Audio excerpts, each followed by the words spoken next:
د غواګانو د فارم د جوړولو طریقه. دویم درس. د غواګانو د فارم په جوړولو کې دویمه لویه پوښتنه چې راولاړېږي هغه دا ده: د غواګانو دپاره څومره خوراکي ته اړتیا ده، څومره جوارو ته اړتیا ده، څومره شفتلې ته اړتیا ده، یا په مجموعي ډول څومره شنه باید وخوري، څومره باید وکرل شي او څومره باید ذخیره شي. د غواګانو د خوراک د 15 څخه تر 80 سلنه پورې خوراک باید ولوفجات جوړ کړي.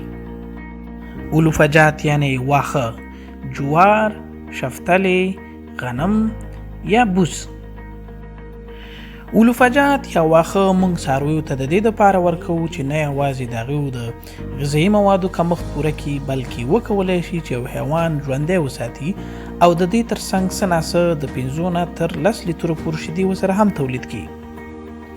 دا چې په فارمونو کې اکثره د غواګانو تعداد د 10 نه تر 15 پورې او حتی تر 100 پورې او 0 پورې او واښه د کال په یو معین وخت کې کېږي، نو ځکه موږ د کال په اوږدو کې باید غواګانو ته یو سیر خواړه ورکړو. په معیاري فارمونو کې عموما د جوارو څخه ډېره استفاده کېږي. جوار عموما د سایلج په ډول باندې ذخیره کېږي. مونږ کولی شو چې جوار د سایلج په ډول باندې د 12 میاشتو څخه تر 15 میاشتو پورې ذخیره کړو. د جوارو ترڅنګ بیده، شنه شفتله او شنه رشقه هم ورکول پکار دي. دا چې غواګانې شخوند وهي نو لږ تر لږه د 4 نه تر 5 کیلو پورې بوس باید هم په خوړو کې اضافه شي. په فارمونو کې غواګانې په عمومي ډول باندې د جوارو سایلج د 15 کیلو څخه نیولې تر 25 کیلو پورې خوري. راځو دې ته چې تاسو څومره جوارو کرئ چې تاسو یې د ورځې د 20 کیلو نه تر 30 کیلو پورې یا تر 25 کیلو پورې یا هم 15 کیلو سایلج په ورځني ډول باندې واته ورکړئ. د جوارو نوې ویرایټۍ یا نوي په 1 هکتار کې تر 240 ټنو پورې شنه جوار سره د توکو کوي چې په یو جریب کې حاصل تقریبا 8.5 ټنه کېږي. په افغانستان کې محلي ویرایټۍ کولی شي چې تر 4 ټنو پورې یا 4.5 ټنو پورې د شنو جوارو د وږو حاصل ورکړي.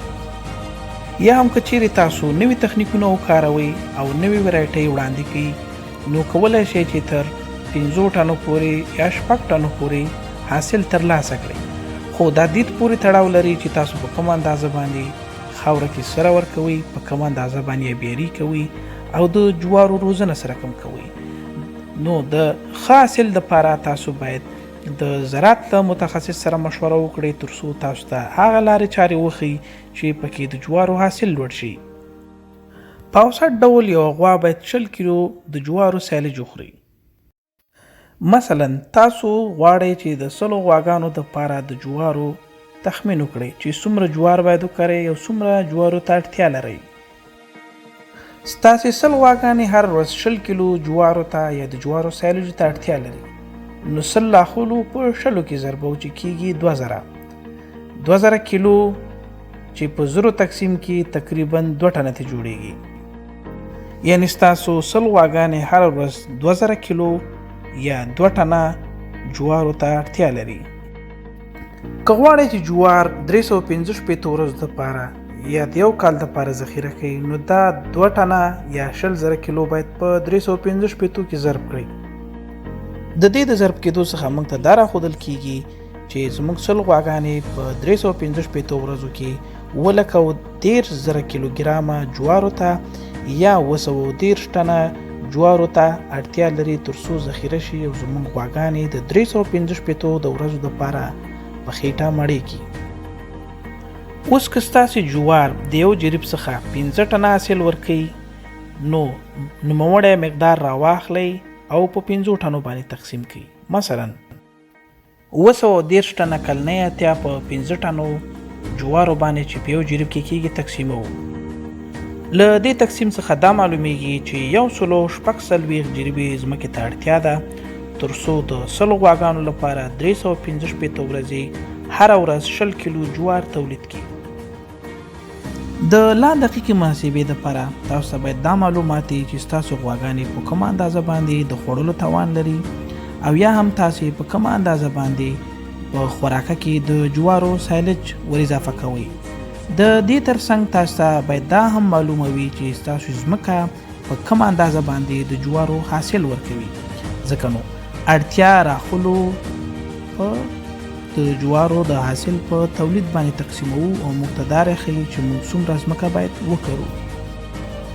تاسو کولی شئ چې همدغه محاسبه د شنې شفتالې دپاره، رشقې دپاره هم وکاروئ.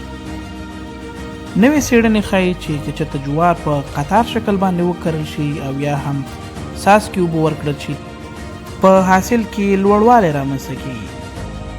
دا و د نن ورځې درس. امید لرو چې تاسو یې څه زده کړي وي.